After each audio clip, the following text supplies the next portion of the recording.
Hello everyone, मैं रोहित प्रजापति आपको English के अंतर्गत प्रेजेंट टेंस पढ़ा रहा था। टेंस में से प्रेजेंट का सारे पार्ट हो गए थे प्रेजेंट के, और पास्ट की बात करनी थी। ठीक है, यदि मेरे चैनल पर नए हैं तो मेरे चैनल को सब्सक्राइब करें और मेरे वीडियो को कुछ सीखने के लिए लास्ट तक ज़रूर देखें। ठीक है, और वीडियो अच्छा लगे तो लाइक करें, शेयर करें, और शेयर करना तो बिल्कुल ही ना भूलें।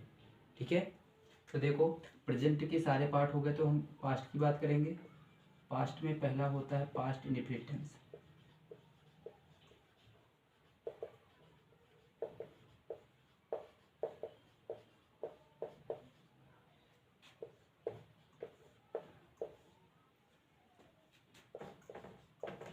इसकी रिकॉग्नाइज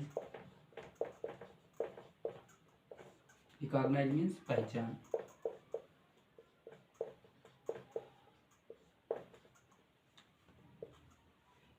पास्ट इंडेफिनिट टेंस में इसकी रिकॉग्नाइज होती है जिन हिंदी वाक्यों के अंत में ता था, ते थे, ती थी, या था, ये थे, ई थी, या, ये, ई बड़ा आ। जिन हिंदी वाक्यों के अंत में ता था, ते थे, ती थी, या था, ये थे, ई थी, या, ये, ई बड़ा आ में से कोई एक दिया हो तो वह पास्ट इंडेफिनिट टेंस का वाक्य होता है। कौन कौन सी? ता था, ते थे, ती थी, और या था के तीन, या था, ये थे, ई थी, या के तीन, या, ये, ई और बड़ा आ।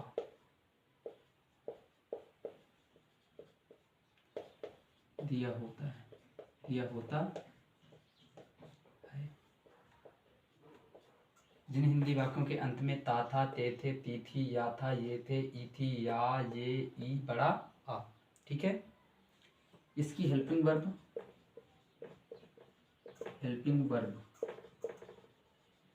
एक होती है डिड, केवल एक होती है डिड। तो इसमें सभी सब्जेक्ट के साथ डिड का यूज किया जाता है। ठीक है, सभी सब्जेक्ट के साथ। पहली बात तो अफर्मेटिव में इसका यूज, डिड का यूज होता नहीं। ठीक है, एक रूल है उसमें होता है अफर्मेटिव में, नहीं तो निगेटिव और इंट्रोगेटिव में ही केवल डिड का यूज होता है। अब देखो अफर्मेटिव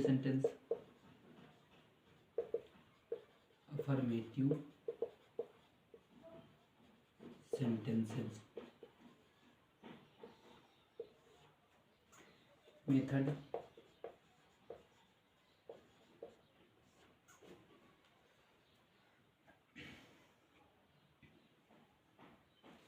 सबसे पहले सब्जेक्ट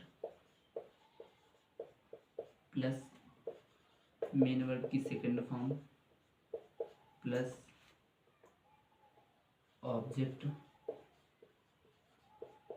प्लस अदर वर्ड, ये होता है इसका मेथड। सबसे पहले सब्जेक्ट प्लस मेन वर्ब की second form plus object plus other word. ठीक है, एग्जांपल देखो।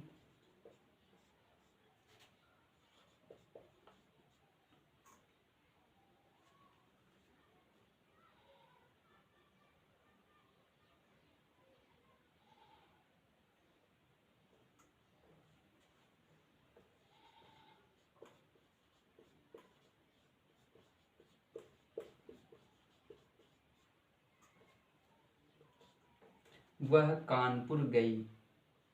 हमने क्या बताया? जिन हिंदी वाक्यों रिकॉग्नाइज, हमने क्या बताया? जिन हिंदी वाक्यों के अंत में ता था, ते थे, ती थी, या था, ये थे, ई थी, या, ये, ई। ये भी ई है और ये भी ई है, और बड़ा आ में से कोई एक दिया हो। देखो दिया हुआ है ई, ये क्या हो गई? रिकॉग्नाइज। ग का मतलब क्या है? गई मतलब जाना। जाना क्या है? Main verb. कौन गई, कौन किसने का प्रश्न करने से आता है सब्जेक्ट, ये हो गया। वह क्या है? सब्जेक्ट। कहाँ गई? कानपुर, ये क्या है? ऑब्जेक्ट।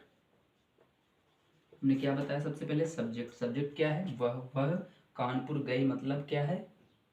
फीमेल है तो क्या आएगा? सी। फिर आएगा मेन वर्ब की सेकंड फॉर्म जाना, जाना होता है गो, वेंट, गॉन, सी वेंट। फिर आएगा ऑब्जेक्ट, ऑब्जेक्ट क्या है, कानपुर, कानपुर एक स्थान का नाम है, तो गो वेंट गॉन के बाद अगर स्थान दिया हो तो went to Kanpur, went to Kanpur.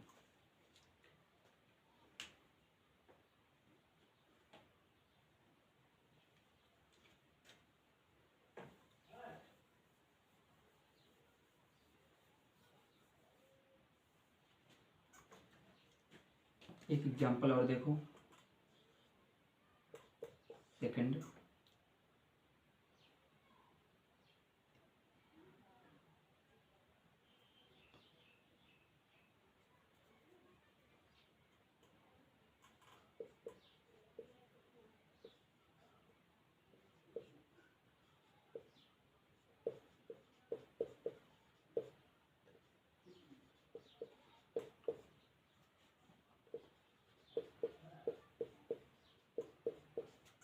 वह मेरे साथ खाना खाता था, वह मेरे साथ खाना खाता था। इन हिंदी वाक्यों के अंत में ता था, ते थे, ती थी, या था, ये थे, ई थी, या, ये, ई, बड़ा, आ, ये 10 अक्षरों के अलावा कोई एक 11वां अक्षर पहचान नहीं होती पास्ट इंडेफिनिट टेंस की। अगर इतना याद कर लिया तो पास्ट इंडेफिनिट टेंस में रिकॉग्नाइज तो आराम से पता हो जाएगी। रिकॉग्नाइज हो गई, खाना क्या है, मेन वर्ब, खा में जोड़ोगे मन में बड़ा ना, खाना हो गई मेन वर्ब। कौन खाता था, वह क्या है, सब्जेक्ट।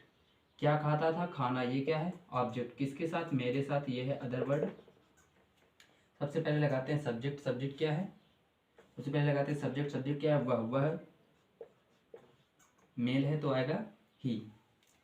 अब मेन वर्ब की सेकेंड फॉर्म खाना, खाना का ईट, एट, ईटेन, तो आ जाएगा ही एट, ही एट। अब ऑब्जेक्ट, ऑब्जेक्ट क्या है, खाना, ही एट फूड, ही एट फूड मेरे साथ। तो ऑब्जेक्ट, ऑब्जेक्ट के बाद अदर वर्ड, तो मेरे साथ क्या है, विद, मेरे साथ की विद मी, विद मी।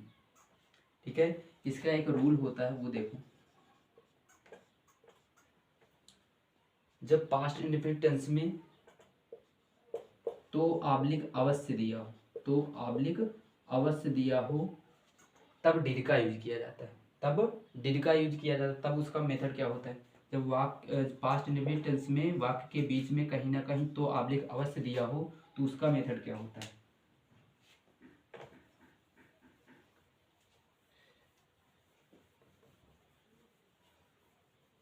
जब पास्ट इंडेफिनिट टेंस में किसी वाक्य में तो ऑब्लिक अवश्य दिया हो तो उसका मेथड होता है,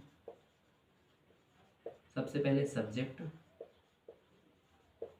plus did plus main verb की first form plus object plus other word. जब वो पास्ट इंडेफिनिट टेंस के किसी वाक्य में तो ऑब्लिक अवश्य दिया हो तो सबसे पहले ऑब्जेक्ट में से कोई एक दिया हो तो सबसे पहले object plus did plus main verb की, जहां से डिड आएगा, इंट्रोगेटिव, निगेटिव, अफर्मेटिव, जहां से डिड आएगा वहीं से मेन वर्ब की first form plus object plus other word. ये बात मन में याद कर लो, जहां से डिड आएगा वहां से मेन वर्ब की फर्स्ट फॉर्म।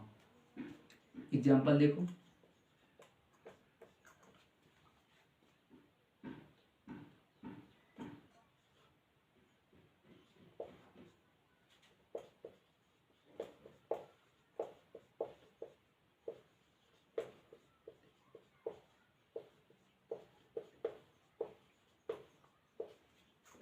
वे क्रिकेट खेलते तो थे, तो थे यहाँ बीच में दिया हुआ ते थे। हमने रिकॉग्नाइज क्या बताया, जब वाक्य के लास्ट में ता था ते थे ये दिया हुआ है, ये हो गई रिकॉग्नाइज। तो दिया है, ये रूल यूज हुआ क्योंकि ये रूल में बताया गया क्या, तो ऑब्लिक अवश्य में से कोई एक। खेलना क्या है, मेन वर्ब। कौन खेलते थे, वे क्या है, सब्जेक्ट। क्या खेलते थे, क्रिकेट, ये क्या है, ऑब्जेक्ट। सबसे पहले लगाते क्या है, सब्जेक्ट, सब्जेक्ट क्या है, वे के लिए दे। और इसमें कोई भी बाउंडेशन नहीं है, सब्जेक्ट कैसा भी हो सबके साथ डिड, क्योंकि इकलौता है तो क्या आएगा, दे डिड, दे डिड। अब आएगा मेन वर्ब की फर्स्ट फॉर्म, मेन वर्ब क्या है, खेलना, खेलना की play, they did play, they did play, they did play. अब क्या आएगा, ऑब्जेक्ट, ऑब्जेक्ट क्या है, cricket, they did play cricket,